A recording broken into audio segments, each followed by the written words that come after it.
bakalubamizi kya mutwe. Yes, bakalubamizi kya mutwe. You wanted me to mention his name? I have mentioned bakalubamizi kya mutwe. Bakalubamizi mumundabira mbuno mutumiddeko. We shall meet in court. Mbagala nnyo mwenna. Let everyone maintain the momentum, okay? Nenga ndiwo kubategeeza tewali kigenda kuntuukako mu abanda. Bayina abantu abanda bamwenna ndiwo kubategeeza buli kintu ekirungi mu nsi nakikola, nasigaza kukola bibi.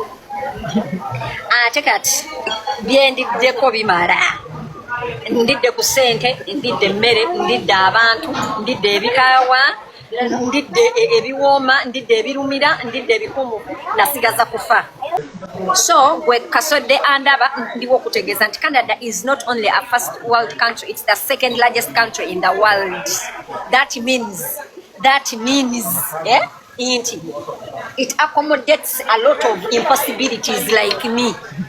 Ndiwo kubajjukiza bino ebigambo Uganda najegaana. I'm not a Uganda. Akagambo kaluma hafi namulabya akakulembeza gamba senga sijasiba tugamba I am Canadian. Hafi mizi I am Canadian. Hafi mizi I'm not lying. I'm Canadian. Senga sijasiba mwana tugamba I am Canadian, but I am Canadian. Banana. Chirala Kadama ali mu comment section agamba senga sijja kulima Canada tetulima abasibe be Canada batufulumya wabweru ne tuzanya basketball ne batuzaayo. Canada tetulima batufulumya. I'm not lying by the way. Batufulumya ne tuzanya basketball olumala owulira no bagamba akone ekisenge ngashoweka ibokuwa kati nze I think nze ebikolobero byange bingi nnyo bagenda kunteeka mu kasenga kange nzeka, you know, batufulumya ebyaddala tetulima tetukola obeerawo osaaga. Hafi nakulabye ompaako opinion nga agamba as I sympathize with Haji. Genda Haji akuzine oba oyagala genda nkola. Hafi yakutubuulira gye wasomera okukola ku TV and which bed you first slept in to get that job. Kakkana Hafi nenda kukutereka n'okuloba tomumpazi.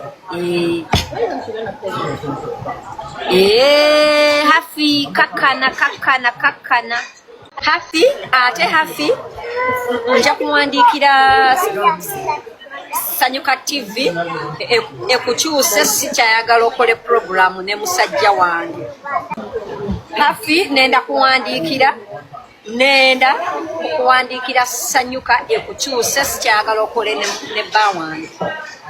Yes, sikyayagala. Ngenza okumaliriza okukola show ne Nampijja nkeberekebereko ku ssimu nga nga banayingidde famire y'ebyana bya Stan. My goodness, famire nga sijagala eyo. Famire y'ebyana bya Stan banayenganji tyanze. Senga waffe omulungi atubatiza okuyingira famire y'ebyana bya Stan bambi badde nsaba kisonyiwo. Saba famire bajinzije mtebambatiza nkimanyi tonnambatiza naye mbadde nsaba baleme kumbatiza yet bampayo chance. Sengo okimanyi sirina mbwa sirina na mumwa googera nze embeerawo nenjogera mu byogezi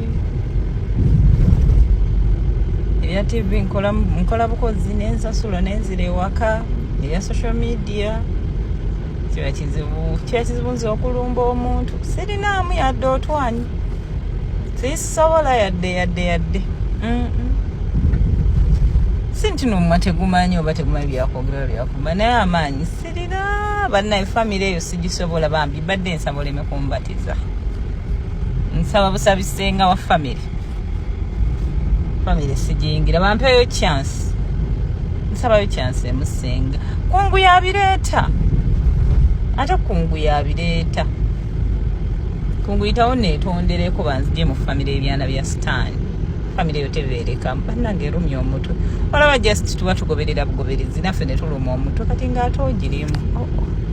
I don't want to be the dormant family member because I know by the time when I get into membership of family, I will be a very dormant member. I don't want to be. Senga nsaba kisonyi omukwano family bagizi kwegayiridde mukwano senga afa omulungi nze nno tuwangadde bangadde ne kale Facebook sali nnyo active say active ntino bakogera bakola ki next Snapchat I'm a very ardent follower then ku TikTok naye nga tubeerayo mbomooli huge fans ardent follower family bagenzi gye musajja gisobola mukwano kagayiri